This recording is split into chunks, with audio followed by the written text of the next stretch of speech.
HTŞ lideri Jolani Mers'le pazartesi günü Berlin'de bir görüşme gerçekleştirecek. Bir siyasetçi olarak bu durumu nasıl değerlendiriyorsunuz?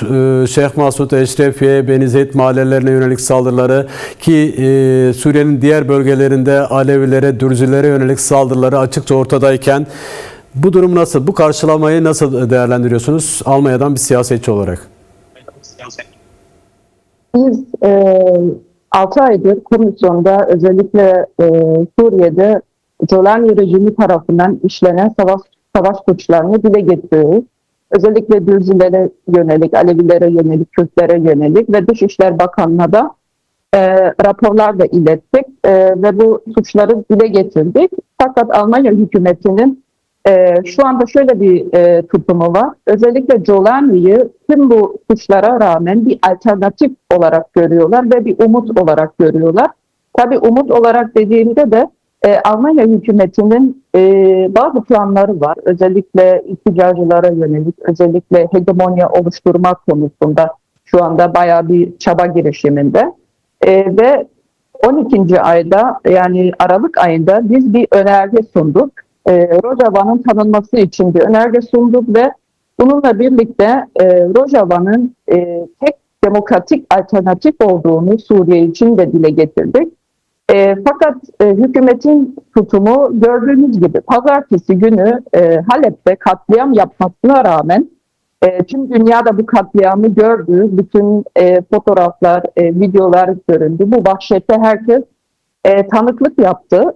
Ama maalesef Almanya hükümeti sustu. Şu an Rojava'da ve İran'da da suçlar işleniyor insanlara yönelik, özellikle sokağa çıkan insanlara yönelik, mücadele veren insanlara yönelik.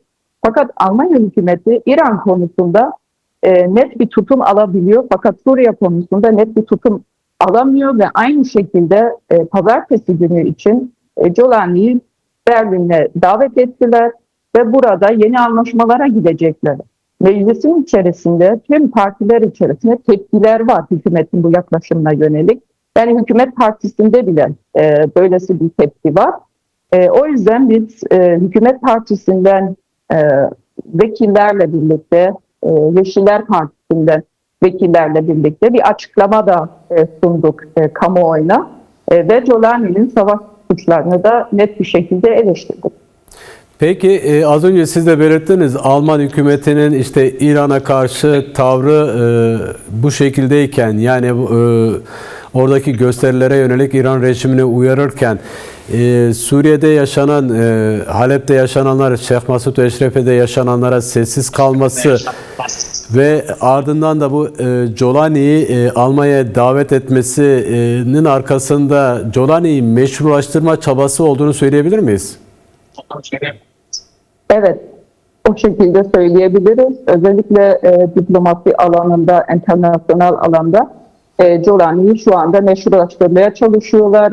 ABD'nin de yaptığını görebiliyoruz. Fakat özellikle Almanya hükümeti son olarak Muslim Interaktif diye bir cihadist grubu yasakladı. Ama aynı zamanda Jolani gibi cihadist eski El-Kaide üyesi olmasıyla birlikte eski El-Nusra üyesi olmasıyla birlikte onu meşrulaştırmaya çalışıyor ve dikkat ettiyseniz, Alman kamuoyunu takip ettiyseniz hiçbir şekilde Almanya Dışişler Bakanı tarafından, Şansölye tarafından hiçbir şekilde bir açıklama yapılmadı bile. Yani şiddetin durmasını bile talep etmediler. Evet. Şunu da belirtmekte fayda var değerli Özdemir. Şimdi Jolani işte Berlin'e gelecek ve sözüm ona mültecilere ilişkin görüşmeler gerçekleştirilecek ama yakın zamanda daha önce Amerika'ya gitmişti. Amerika dönüşünde söz değişimi olmaya, dili değişmeye başladı Jolani'nin. Fransa'da, Paris'te bir anlaşma yapıldı. İsrail'le bir anlaşma yapıldı. ABD de orada vardı. Ondan sonra daha da sertleşti ve arkasından Halep'e yönelik saldırılar başladı. Şimdi böylesi bir durumda Alman devletinin bu saldırılara destek verdiği izlenimi açığa çıkmış olmayacak mı? Yani diplomasi dediniz ama bu suça ortak olmak anlamına gelmeyecek mi aynı zamanda? Biz de o şekilde ifade ediyoruz ve Alman hükümetini de bununla suçluyoruz. Yani bir nevi sessizlik var ve son günlerde de özellikle saldırıların yoğun olduğu günlerde de Ursula von der Leyen'in bir CDU'lu yani Almanya hükümetinin oluşturduğu partinin üyesi gidip 620 milyon euroyu da birlikte götürmesi, anlaşma için oraya gitmesi, el sıkışması aslında bunu da çok net bir şekilde gösteriyor. Biz şunu da ifade edebiliriz. Almanya şu anda Orta Doğu'da hegemonya kaybettiğini fark ediyor. Çünkü ABD'nin Suudi Arabistan'ın şu anda Suriye'de ve İsrail'in de hegemonya oluşturduğunu görebiliyor ve belirli çıkarların olduğunu da görebiliyor. Fakat Rojava'yı da bir tehdit olarak görüyor bu çıkarlara yönelik.